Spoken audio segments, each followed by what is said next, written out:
practical books, and I think I use the analogy, the first chapter is like kind of going up that roller coaster, you know, as it kind of chugs along to get you to the first peak, and then once you reach that first peak, it's game on, right?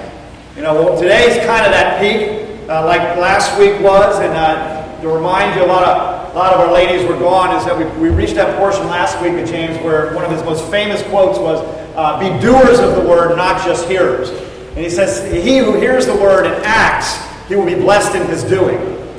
And so we move into verse 26 in James 1, and we'll cover these two verses today, but I'm going to focus on one particular part. And the reason I'm going to do that this morning is because God led me this book of James after doing some topical preaching, because it's so practical in the life of the church, in the life of the Christian, 2,000 years ago. But you're going to find out, especially today and going forward, how practical it is for us here in Killeen in 2016-17. Because we're going to be talking about the church's role as it relates to poverty and the most vulnerable people in our society. And we're going to juxtapose that to the federal government, the state and local governments in some sense. And so it's important that we pay attention today.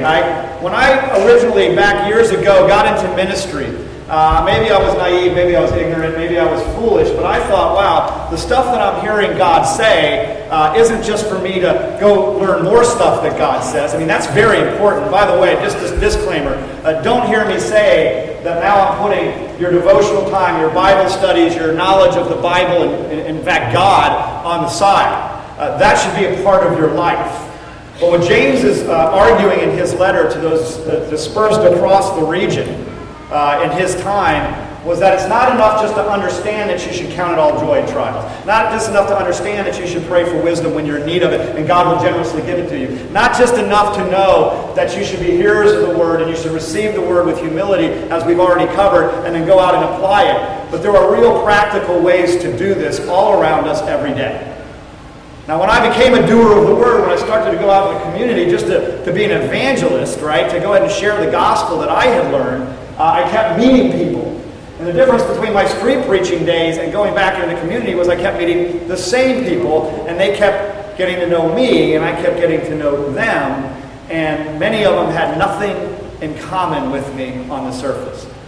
They didn't have a socioeconomic standing that I did, or status. They didn't have the same race in many cases as me. The same ethnicity. We had different everything, different outlooks. We definitely had different worldviews, definitely different political views. And yet I kept going back, and I kept just being kind of drawn to them. Many of them told me if I could only be like you, Pastor Rick, then things would be easy. And I reflected on that a little bit. I could get that on the surface. But I looked into statistics, and middle-aged white men have the highest occurrences of sexual addiction, drug addiction, alcohol addiction, divorce rates, heart attacks due to stress, and just a myriad of other maladies. And I said, no, you don't want to be just like me. You don't want to be in my demographic for a lot of reasons, but I get it. I get it. But what I also found as I went out into the communities more and more around my local church setting was that the American church was largely absent from the scene. Sure, I would see them show up for some weekend events once in a while, right? And people would point at them and say, oh yeah, there's that church, you know that church, you know the pastor of that church, and I would try to meet them. But it was often met with, well, the stuff you're doing, which is kind of, embedded in the community, that's just not what we do. We'll do the hip-hop concerts and we'll do the promotions for our church. And I'm not judging them for that. I mean, they have to do what they need to do, and they're following their heart and lead. But I was confused because I saw problems all around us, and it was way too many for one single church to handle. And our bureaucracy and our inefficiencies at the government, local, state, doesn't matter, are so entangled in all kinds of bureaucracy, they were pretty ineffective too. Now, at the same time, I didn't see the church out there in any real way. I also understood the church to be the most valuable community resource on earth. Often we see them show up, and they're the only ones, like in Katrina, that really did any good during that debacle, was the local churches, led by coming out of Texas. And I know that a lot of people from Katrina, Dave was telling me, came up here, and they were taken care of by a very well-run, efficient system. And so that was town and the church working together. But for a large part, we are an awesome resource. Why? You see, in a police department, there's nothing but really policing. In the fire department, there's firemen, right? In the social services and welfare agencies, there are social workers. You get one kind of person. But in the church, we have doctors and lawyers and moms and dads and grandpas and ranchers and bikers and you name it.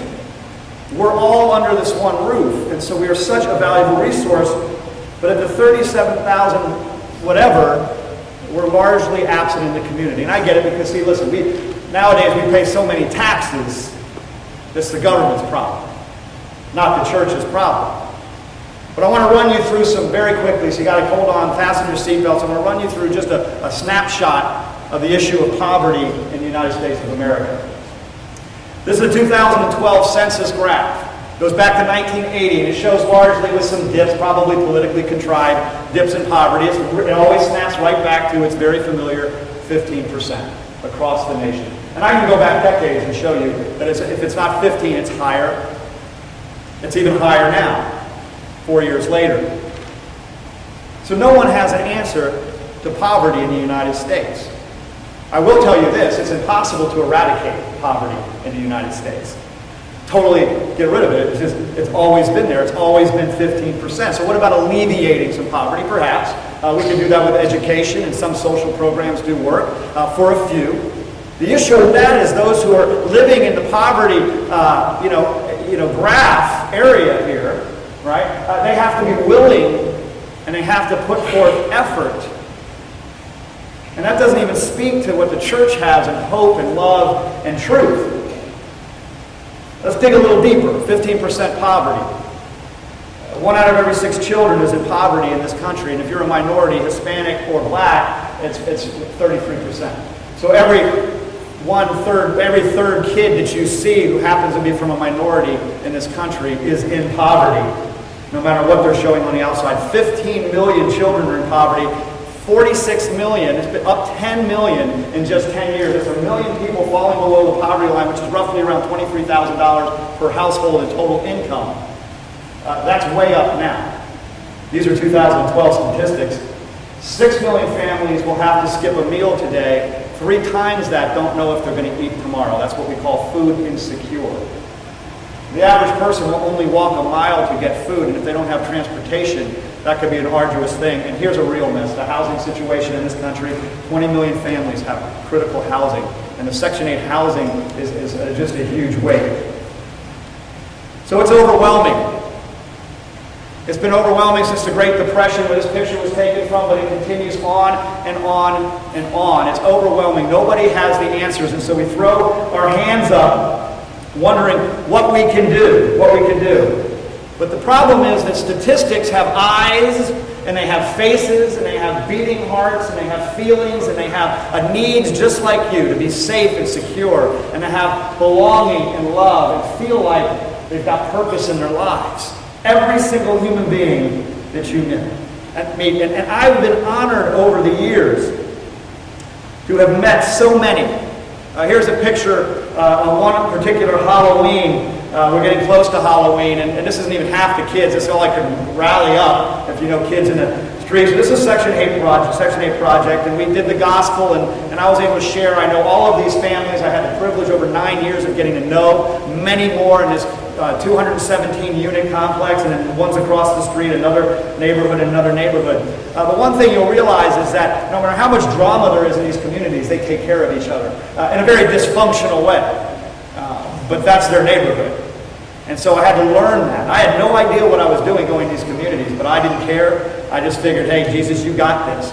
And by the way, when you show up in places like this, it's very easy to say, hey, I'm here now, Jesus is here, when we walk into the room. But the fact is, Jesus is always everywhere. But a lot of people don't see him working.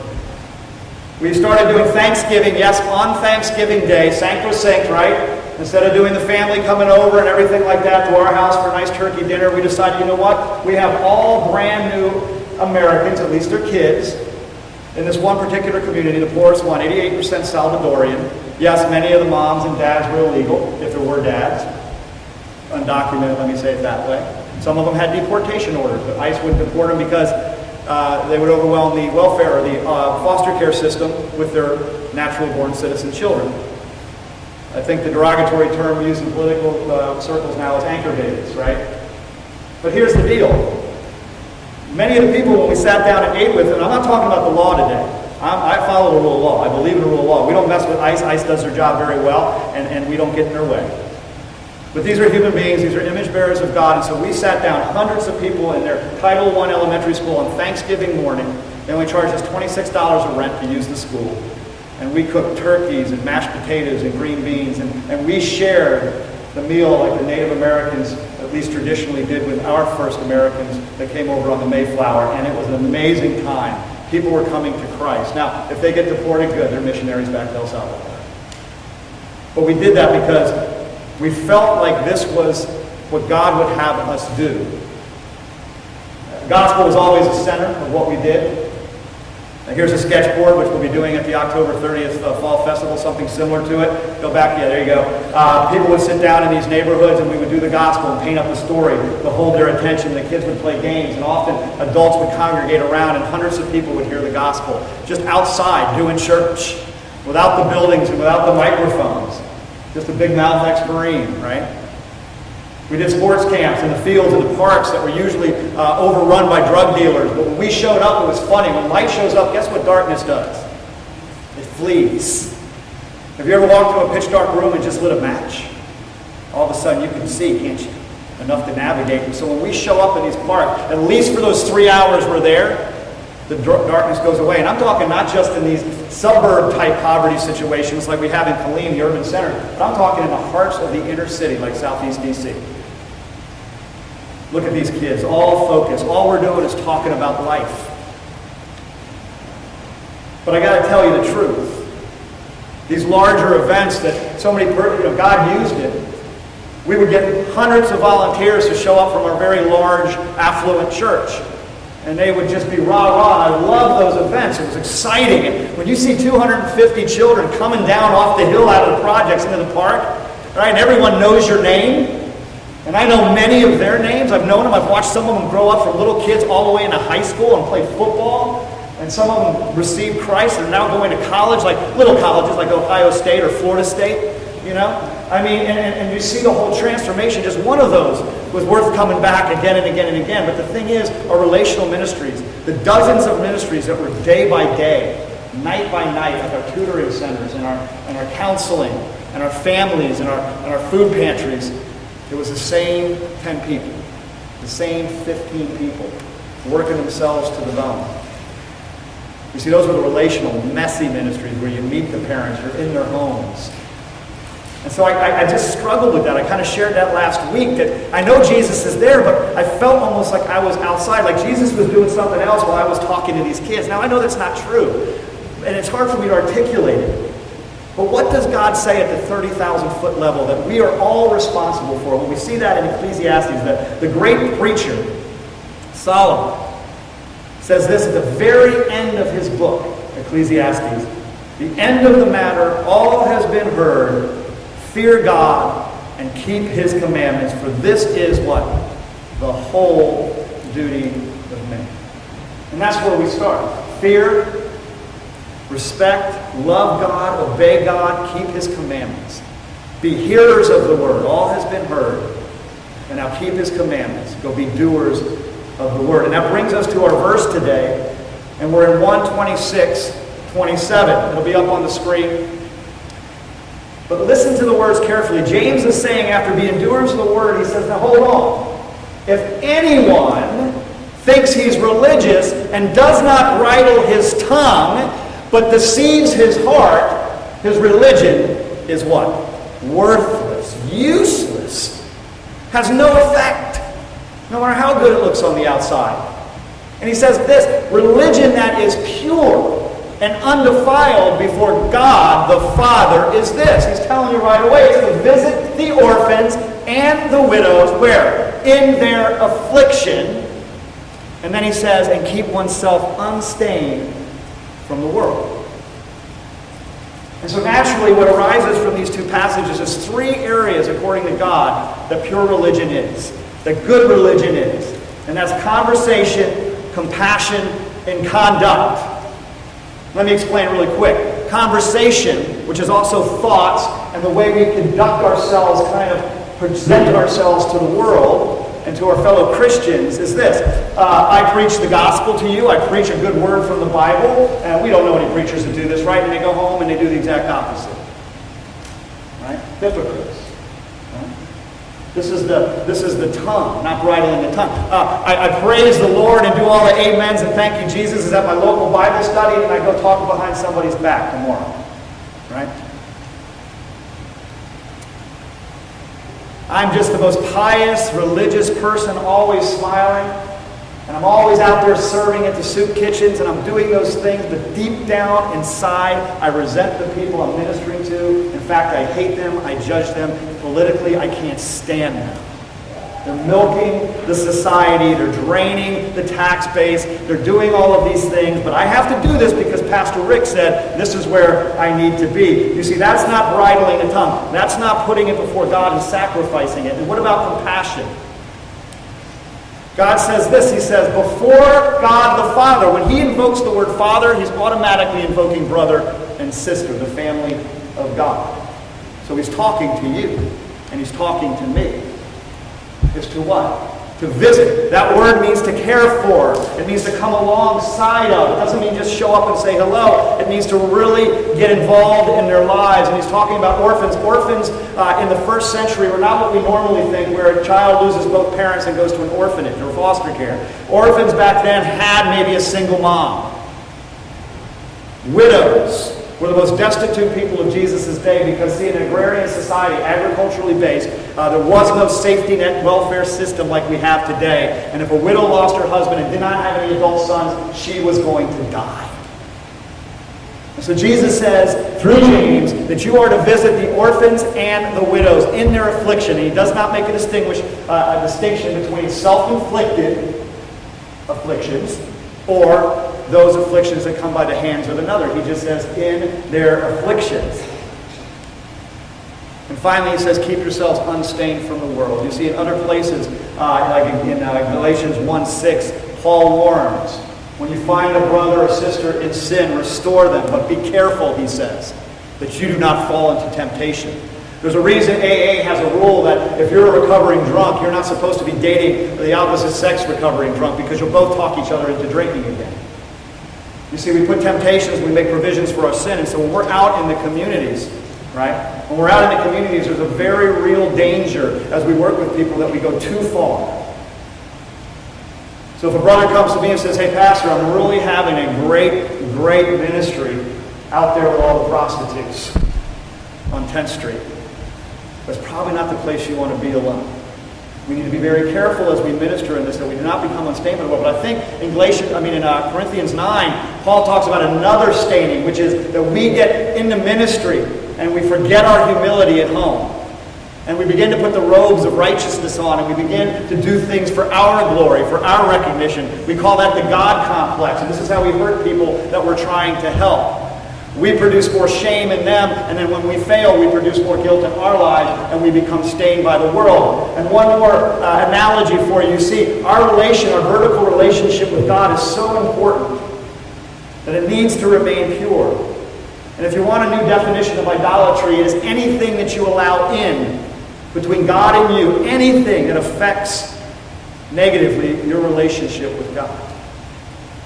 And so we have the gift of repenting and confessing it. But James is telling us not to be stained. Don't be burdened. Don't allow yourself to fall into temptation because of the ministry that you are doing.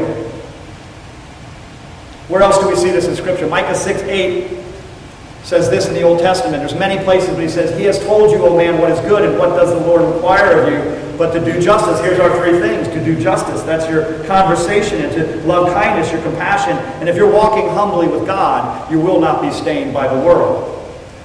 One man of many through history got this perfectly. You might recognize his face. It jumped up on my computer one day when my son was playing video games and it scared the bejeebers out of him. He was just there. This is an older picture of a man named William Booth. Many of you might know William Booth. He's the founder of the Salvation Army in the 19th century. His quote says it all. While women weep as they do now, I'll fight. While little children go hungry as they do now, I will fight. While men go to prison in and out as they do now, I'll fight. While there is a drunkard left, while there is a poor lost girl upon the streets, while there remains one dark soul without the light of God, I'll fight to the very end. And he did.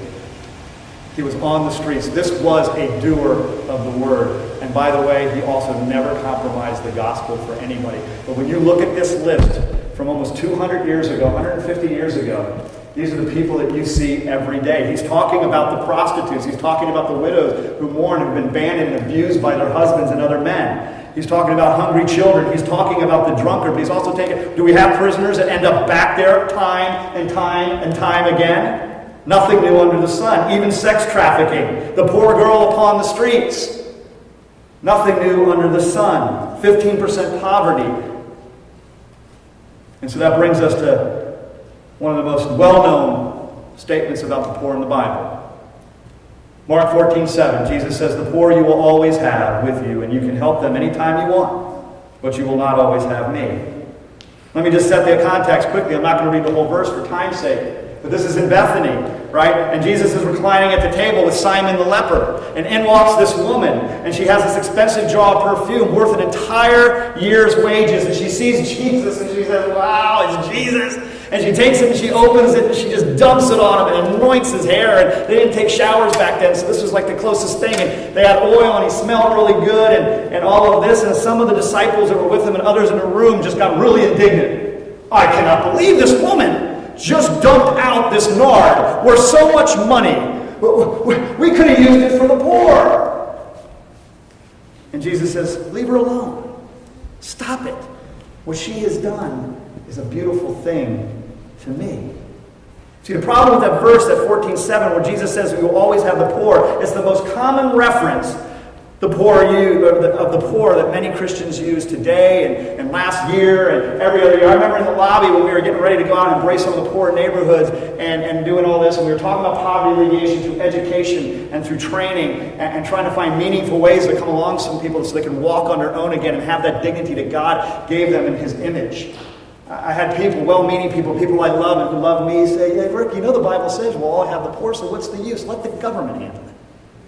Because they're doing such a good job." See, we have to look at the context. The first clue is, who is Jesus reclining with? It says a leper.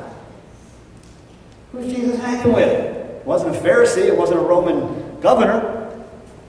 It was a leper, the biggest, greatest outcast of his day. Jay, it might have been like going and eating dinner with a Longhorn fan. I mean, it's crazy, right? I know, see? But in our real context, it could be this person who's unrepentant, shooting up drugs, got himself AIDS, and he's sexually promiscuous. It's the biggest outcast, and here Jesus is reclining, and we miss that. And here comes Mary towards the Lord, so much in love she wants to anoint him with oil, and the disciples were pleased, going, "What about the poor? What about the poor?" Well, we know the story. But let's just give them the benefit of the doubt that they really did care about the poor. They're saying, why waste so much money when the need is so great out there? And there's some truth to that. I mean, the Christian church, Christendom, builds some real big buildings, don't they? And have some real, I'm not going to mention names, I want to, but I'm not going to. I mean, trim hedges, and I mean, just a ton of money. I came from a church like that. I don't know if demons are trying to get out, Nick, but if you can fix that, go over here. But we spend so much money in Christendom, I can see this kind of attitude. It's like, wait a minute, why are we doing a $90 million building project when the need is so great out there? Why are we spending billions of dollars on short-term mission trips when they don't really have the impact on long-term missions that everybody hoped they would? Billions. Billions. When the need is so great out there. But Jesus rebukes them and says, listen, I'm not going to be here very much longer. But you will always have the poor around you. That brings us to our verse. But you will not have me. So what is Jesus really saying here? He's saying this. He's saying that they're at a leper's house, and Jesus is making an assumption that because they're his disciples, that their proximity to the poor, right, will always be there. Are you following me? That because they are his disciples, they'll always be around the poor. I mean, these are the people that follow him, the poor. The destitute, these are the people they have meals with. These are the people that get his message. Jesus is saying, these are the people I've always told you are our priority. You've walked with me for 3 years, and you know that these are the ones I said will be the first in the kingdom of God. But for now, stay with me. Most scholars believe Jesus was quoting Deuteronomy 15, 10, 11. It just says quickly, give generously to them that do so without a grudging heart. And because of this, the Lord your God will bless you in all your work. Do we remember what James said just last week? He said, those who hear the word and act, their doings will be blessed. And everything you put your hand to, and here it is, there will always be poor people in the land. Therefore, not give them to the government, brush them off, wipe your hands of them. He's telling God's people, his own people, therefore I command you to be open-handed towards your fellow Israelites, your fellow Texans, who are poor and needy in your land. Right around our church, right here today, just a short drive, 2-3 miles, there are pockets, neighborhoods, divided up by the county, and in a census, they take census reports. There's a Latino community just down the street that is at 40% poverty level, and then right around that is a bunch of African American, 20 to 30%, and the best we can do behind us is 10 to 12% below the poverty level. Now that's 23,000 per household. 74% of the families right around here, I was told by people who know in the school system, that they're without fathers in the home. So much ministry. Because you see, 40%, it's not like it gets to the $23,000 poverty level, and then boom, we have mansions and people, right, in the top 5%. We have this other group that's not measured, called the working poor. And these people, in a lot of ways, in my experience, are even worse off. Because for every dollar they earn in a job, they lose $1 of benefits. The system is messed up. That gap is so overwhelming and so hard to fix that it's a trap. It's a trap. And so we might be up at 75% of these neighborhoods or more are really, really struggling. And statistics don't even pick them up. And so what is Jesus saying? I want you to learn this phrase today. In some, Jesus is assuming the social location of his followers, and that they will always put them in close proximity to the poor so that they might easily reach them. He's assuming it because they're his followers. There's no guessing game here. And see, we are the same today, 2,000 years later. We have mega churches like the one I came from. God bless them. They do powerful ministries. But I only got 2 hours sleep because I knew I was preaching on this, and it might not be like the one that you record and show all your family, because it's really right here is what I'm talking about today. Right? And I lost sleep because he's changing my whole paradigm about the way we do church. And I'm not talking about the pews you sit in and the steeple on the roof. I'm talking about in here. We base the model of our church on something that happened in the 15th century with Luther, 16th century with Luther. And we've kept it the same. In fact, in Africa right now, there's an Episcopalian church that looks just like the church in England, even with the icebreakers on the roof. It doesn't snow in Africa. See, we're not looking at our area and looking at the people as a church in America. But we are. And we will have social location. Because, see, the church I came from, unfortunately, because of where they are in the absolute wealthiest county in the country today, Loudoun County and Fairfax County, those two. Top two in the country. Up there with Orange County, California, and a bunch of other ones. They're right up there, if not above them. Per capita income, 85% Caucasian. That's not what they wanted, but that's where they built the building. Centrally located. Easy to get to if you've got money. And the people we serve, we leapfrog over all the millionaires, and we end up in the D.C. area, but those people have no opportunity to join us for worship and for fellowship and for communion. You see what I'm getting at here? We have been beautifully placed. And the other local pastors that I've met with small churches throughout Killeen over the last couple of months, I've been just meeting with them for coffee and said, man, God has put you guys right in the middle of it, right there. All you got to do is turn one direction. It's all right there for you, right up 439. And I get excited about that. But I also know it's a lot of work, and it's messy, and it takes time. Why is it so hard to exist as the church in this realm? To actually embrace the poor? Amidst all the agencies that we work around, here's what I call it, the Washington, D.C. formula. And this affects all of us. It's local, regular politics. We got people very close to politics in here, and I don't want to sit here and just bash them. But this is the truth. You see, what they do is they don't name the problem. What they really do is name a problem. Sometimes they just make a problem up. And then they make the public afraid of it or confused by it. Is this sounding familiar? You guys watch the news? And then what do? Take responsibility? No. We blame our opponents for the problem. Does anybody get helped? No, you see, because it's a matter of responsibility, not blame. See, the main difference between Jesus' disciples back then and his church and our church today, if we consider it the local body of believers, is that the wealthy or the middle class church doesn't know the poor and the poor do not know them. See, wealthy Christians talk about the poor. Some might even write some checks. That's an easy, clean thing to do if you got a lot of money. Poverty rates continue to rise. They have over the last 3 years, or they've remained stagnant over 3 decades.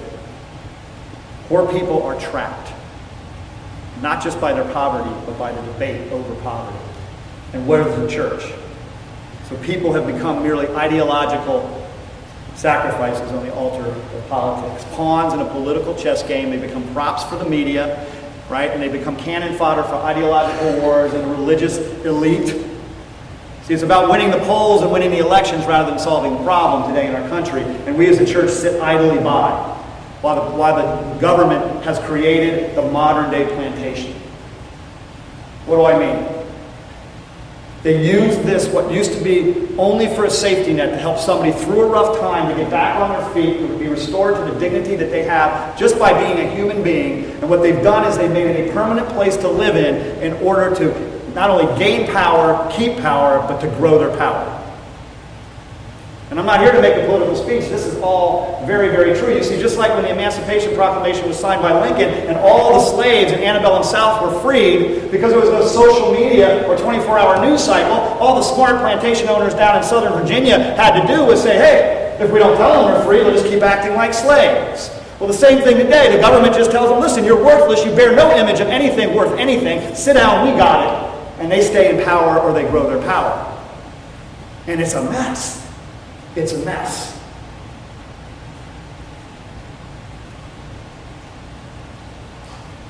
We all read about this. It's all over Facebook.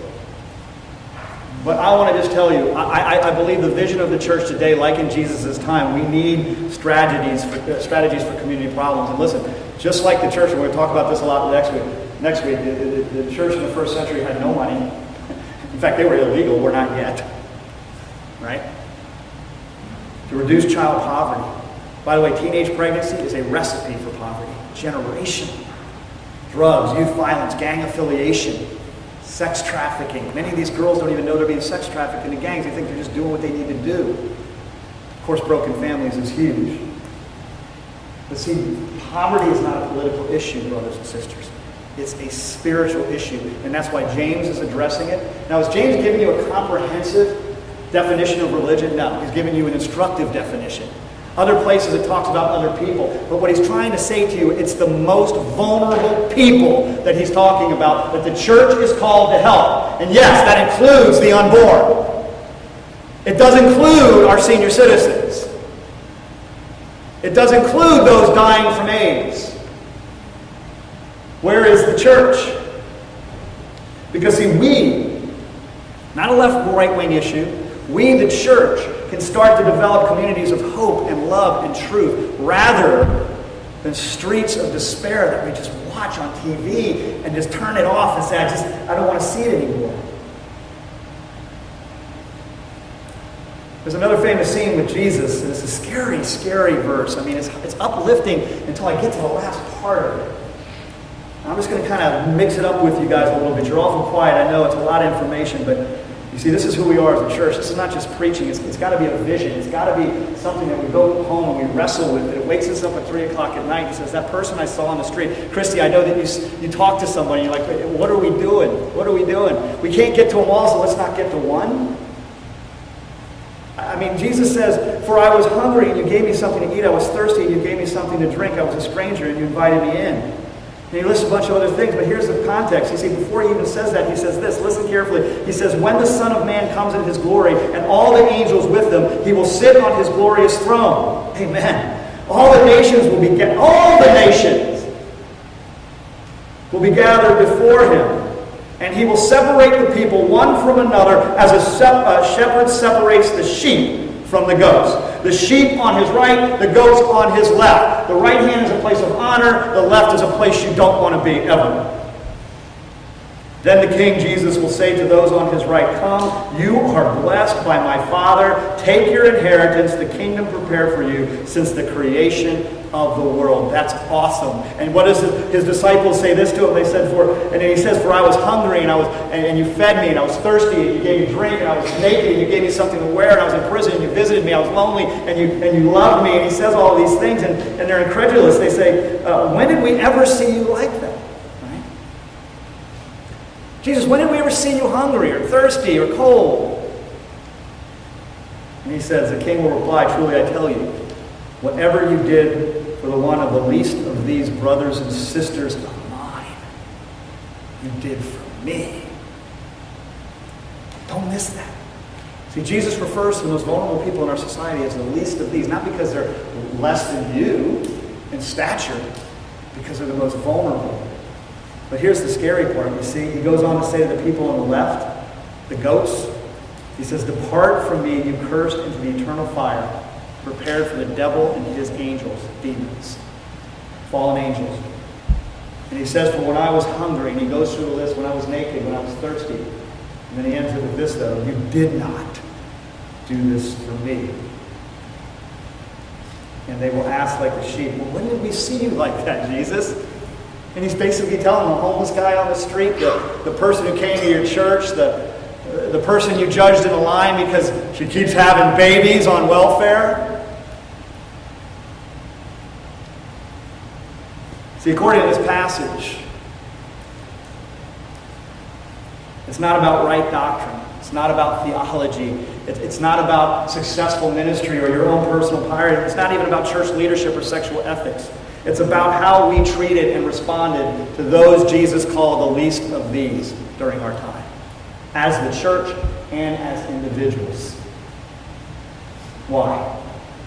Well, here's a description of God. He's the Father of the fatherless and protector of widows. Is God in his holy habitation. As God sits on his throne, know this. For those who grew up without a father, and I don't mean just physically, I mean one that was absent, one that was horrible, one that was abusive. It says right here that he's your Father.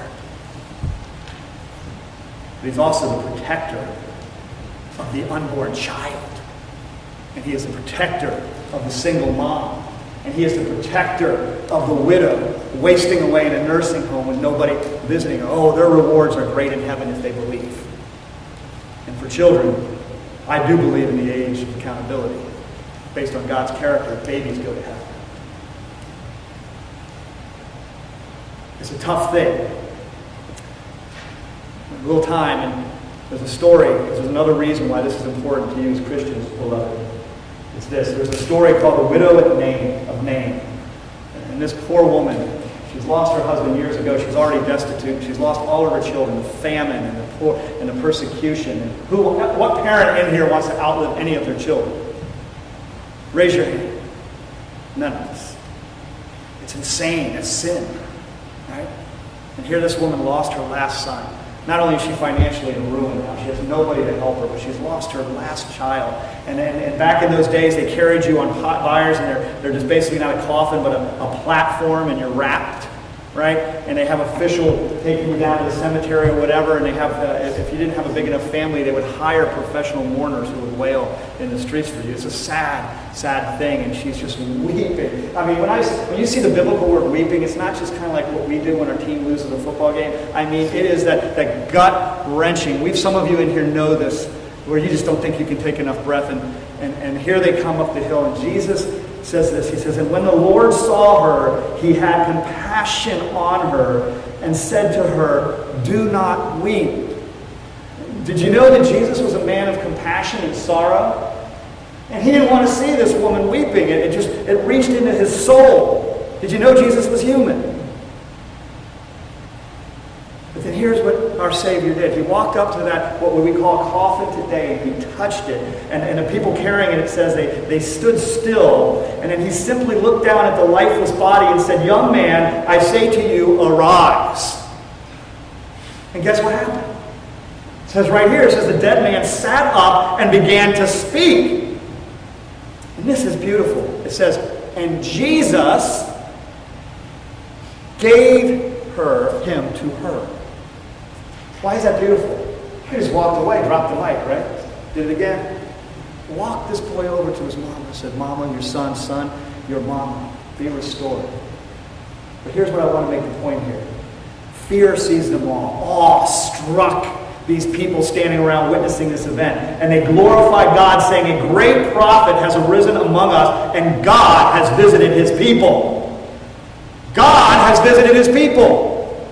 Follow me on this. And it says, and this report about him spread throughout the whole of Judea and all of the surrounding country. You see, when we go out with intention, with our hearts on our sleeve, not worrying about the politics, not worrying about the bureaucracy, but we see the widows and we see the mothers who have had an abortion and they regret it and the pain. We know the statistics show that rips them apart on the inside, no matter how stoic they act, and our hearts should break for them. And we have the good news. Now, maybe you can't raise somebody physically from the dead, but every time somebody believes, they have crossed from death to life. Amen? And we have that message. And we have the acts of compassion. And we go out, even in our own grief, even in our own problems, even in our own weaknesses, even in our lack of knowledge of the Bible. And we think, God, I trust you. I'm following you because I want people to say, God, through Faith Fellowship, has visited his people. And that report of Jesus, he gets all the glory, spreads throughout all of Killeen and Harker Heights and Copper's Cove. That's what it's about here. But the truth is, every political organization wants the soccer moms and the NASCAR dads. Upwardly mobile. And we got good friends in the other churches, but listen, this includes the middle-class church. I'm just going to speak anecdotally from my experience having been in those churches. Everybody was, and I've said this before, rah, you go, Pastor Rick. We get all that stuff about the widow of Nain, all that stuff about the least of these. Man, we get that. We get sad when we watch those commercials where they play the sound. I mean, it's terrible. I wrote a check yesterday. And then all of a sudden, these wonderful people from the Section 8 housing units, right? And the women who have now recovered and found the Lord after 3 abortions, but now they understand and they're coming to church all tatted up with their earrings on and smelling of cigarettes. Amen! And they're in the church, and I'm just praising God. And so are the people that have been out there, going, look, they're talking about Jesus. They love Jesus. All of a sudden, the same people who are rah-rah are like, what is Pastor Rick doing? We have a good thing going here. His saying is true. No one wants to know the Burger King moms. These are the moms that work for minimum wage. They work 2 shifts while their children are in the back room doing their homework while she manages to make a little bit of money just to eat by. And even worse, what about the welfare mom? The one taking advantage, yes, of the system in a lot of ways because she's believed the lies, that she doesn't bear anybody's image, where she's worthless. She has nothing to offer to society. Is lost and never knew that she was an image bearer of God. See, we as a church, beloved, we can't look past with indifference. Nor can we try to serve them while judging them and hating them, and fearing them, or holding political grudges against them because of our political worldview. The next picture I'm going to show you is a disturbing picture, one we've seen a lot of, and I want to just comment on it. Nick, can we have the picture, please? This one is particularly disturbing. Because this child in Africa is dying. But nobody ever told this child that when he was created in God's image, God also said another thing, that he was also given dominion over creation, to rule it. And it's disturbing because here's a bird of the field waiting patiently, as they do, for this child to die. Now this child has long since left this earth and he's in the arms of Jesus. We can take solace and we can take comfort in that, but we cannot be inactive. But you don't have to go across the ocean. What about this guy? You see, the boy in Africa, just so you know statistically, there's more food on the planet today than there ever has been in the history of the entire world. But it isn't getting to him. This is an American boy in the inner cities of our country. And with all the tax money, and with all the bureaucracy, and all the social safety nets that we have, this boy is eating garbage off the ground because, see, in his situation, his parents are either not around, he slipped through the cracks of the foster care system, or more than not, they're spending the money on illegal substances or other things. I'm not judging, it's just the way it is. I've seen boys eating out of dumpsters in Manassas, Virginia, miles from the capital. In fact, forget that. I have been on streets stepping over crack needles to get to a 4-year-old boy in a dirty diaper.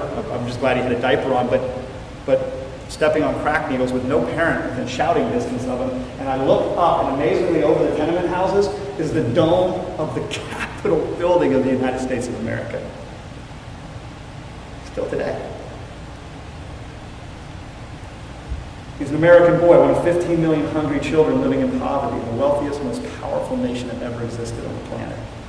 I love America, don't get me wrong. I fought for it, I love America. But where is the money entrusted to the government? I have seen this, like I said, in all of these cities. All of these cities. But here's the one that we probably recognize the most. And I'm going to be honest with you. These are the ones that stand in the grocery lines with the food stamps and the WIC. And these are the ones we judge secretly inside. A mother with this many kids, how many dads, I don't know. But deep down inside, these are the ones that we hate while we claim to love Jesus as an American church. It's a hard message because, see, the opposite of love is not hate, it's indifference or condemnation.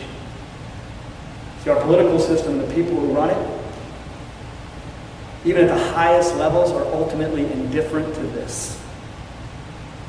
Now, to be fair, those who aren't, there are congressmen, there are senators, there are governors, there are people who are not indifferent to this. I get it. But because of the machine that they chose to operate in, it will never be overcome from within.